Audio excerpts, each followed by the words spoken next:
এই যে একটা ঘর আপনি দেখতে পাচ্ছেন, এই যে মানুষটাই ঘরটার ভিতরে থাকে, এরকম ঘরে কি বর্তমানে কেউ থাকেনি বলুন তো? অসম্ভব অসম্ভব, এরকম ঘরে তো মানুষ এখন হাঁস মুরগিও রাখে না।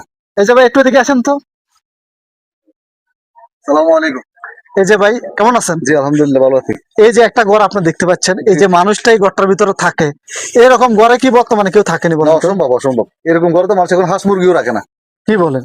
এরকম ঘরে তো এখন বর্তমানে হাঁস মুরগি তো দূরের কথা, একটা ছাগলও বিপদ হলে এখন ডুববেও না, আশ্রয়ের জন্য ডুববে না বৃষ্টি আসলে। থেকে মানুষ কিভাবে থাকবে? আর বিশেষ করে হলো দেখি উনি যেভাবে জীবনযাপন করতেছে, এরকম তো মানুষ তো তল্লাশি নিচ্ছে না, এলাকার মানুষ কি ঢুকে আছে না শুকাতে নিচ্ছে না। আল্লাহ আপনাকে এরকম দেখার জন্য বা কিভাবে আসলাম, আপনি এই খবরটা আপনি কিভাবে পাইলেন তো জানেন। আমি ওই দিন মুরগি নিয়ে আসছিলাম ওনার জন্য। আসার পর আমি ঘরটা দেখছি, দেখার পর আমি একজন প্রবাসী ভাইকে বিষয়টা জানালাম। জি বা আমার ভিডিওটা দেখছে, দেখে উনি আমার সাথে যোগাযোগ করছে। যোগাযোগ করার পরে আমি এখানে আসলাম। এখন দেখেন এই পরিস্থিতিতে আমি চাই যে ঘরটা ভেঙে দিচ্ছি। এখন আপনি কি বলেন? এটা ব্যাংকে আপনি তো যে উদ্যোগ নিচ্ছেন, আমি কিন্তু দেখলাম যে মাসাল্লাহ অনেকগুলো টিনও নিয়ে আসছেন। পর্যাপ্ত ওই ঘরটা হয়ে আরো মনে হয় বেঁচে যাবে, টিনগুলো বেঁচে যাবে অন্তত। কোনোর যে থাকার জন্য একটা স্থান করেছেন রমজান মাসে, রহমতের মাস, এবং কি আপনি যে উদ্যোগতাটা নিচ্ছেন এই এলাকার ভিতরে, আমি আপনার ভিডিও প্রায় সময় দেখি যে কাজগুলো করছেন। হিন্দু মুসলিম বৌদ্ধ খ্রিস্টান বলে কোনো কথা না, আপনি সবার পাশে দাঁড়াচ্ছেন। একজন রাস্তা পথচারীর সাথেও আপনাদের দেখছি অনেক উপকার করছেন, আর্থিক সহযোগিতা যতটুকু করছেন আর্থিক অনুদান দিচ্ছেন আপনি। আল্লাহ আপনাকে দেওয়ার মতো আরো তৌফিক দান করুন। আর উনাকে যে কাজটা করছেন, আমার এটা দেখে আমার গর্বে আমার বুকটা অনেক বড় হয়ে গেছে। যে উদ্যোগতা নিচ্ছেন ওনার বাড়ি অনেক ভিতরে, কিন্তু আমরা এখানে ভুলও আসিনি।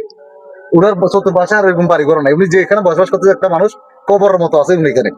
আর এই ঘরটা একদম একদম জীর্ণশীর্ণ, এখানে কোনো কিছু বলতে কিছু নেই, টিনগুলো একদম ভাঙা, এগুলো কিছু নাই। এগুলো তেরবাল দিয়ে রাখছে, কাপড় দিয়ে রাখছে, এগুলো এই জন্য তো আমি চাইছি এগুলো ভেঙে নতুন করে বানাইতে। হ্যাঁ হ্যাঁ। এখন উনি তো আমাকে দিচ্ছে না ভাই। না কেন?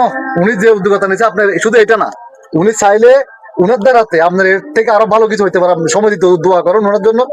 আর যত ওনার এই পেজটা ফলো করে রাখছে দেখছে, সবাই যদি উনার পাশে দাঁড়ায়, এই জাগির ভাই পাশে দাঁড়াইলে আল্লাহ হয়তো উনি এই সামান্য আজকে যে টিনগুলো দিচ্ছে এখানে, 3 বাম্বা 4 বাম্বা যে টিনগুলোই দিচ্ছে এখানে, হয়তো দেখা যাবে যে উনি এরকম একটা দিন আসবে, একটা বিল্ডিং করে দেওয়ার ক্ষমতা ওনার কাছে থাকবে, ওনার সাথে এরকম পরিচয় হবে।